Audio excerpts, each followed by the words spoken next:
నెల్లూరు నగరంలో ఉన్నటువంటి సావిత్రిబాయి పూలే గారి విగ్రహం వద్ద నివాళులు అర్పించడానికి మన రాష్ట్ర రాజ్యసభ సభ్యులైనటువంటి పాకా సత్యనారాయణ గారు, అదేవిధంగా మేనిఫెస్టో కమిటీ సభ్యులు కూడా, ఆయన Bharatiya Janata party manifesto committee సభ్యులుగా కూడా ఆయన పనిచేయడం జరిగింది.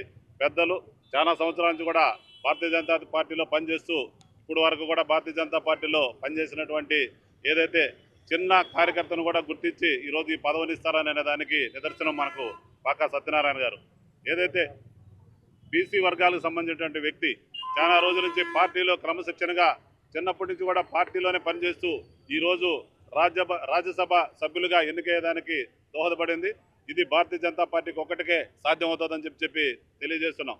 అదేవిధంగా సావిత్రిబాయి పూలే ఈరోజు ఆమె ఉపాధ్యాయురాలుగా పనిచేస్తూ ప్రాంతంలో టీచర్స్కి జరిగినటువంటి అవమానం కావచ్చు, అది బీసీ వర్గాలకు జరిగినటువంటి అవమానాలన్నింటిని కూడా రాజ్యాంగబద్ధంగా ముందుకు తీసుకుపోవాలనే ఉద్దేశంతో వారు పనిచేశారు. కాబట్టి వాళ్ళకందరికీ కూడా ఈరోజు ఆమెకి నివాళులు అర్పిస్తూ ఈరోజు మేమందరం కూడా భారతీయ జనతా పార్టీ నెల్లూరు శాఖ ఈరోజు ఇక్కడ నివాళులు అర్పించడానికి ఈ కార్యక్రమానికి మాకు ముఖ్య అతిథిగా విచ్చేసినటువంటి పాకా సత్యనారాయణ గారికి ధన్యవాదాలు తెలియజేస్తూ సెలవు తీసుకుంటాం.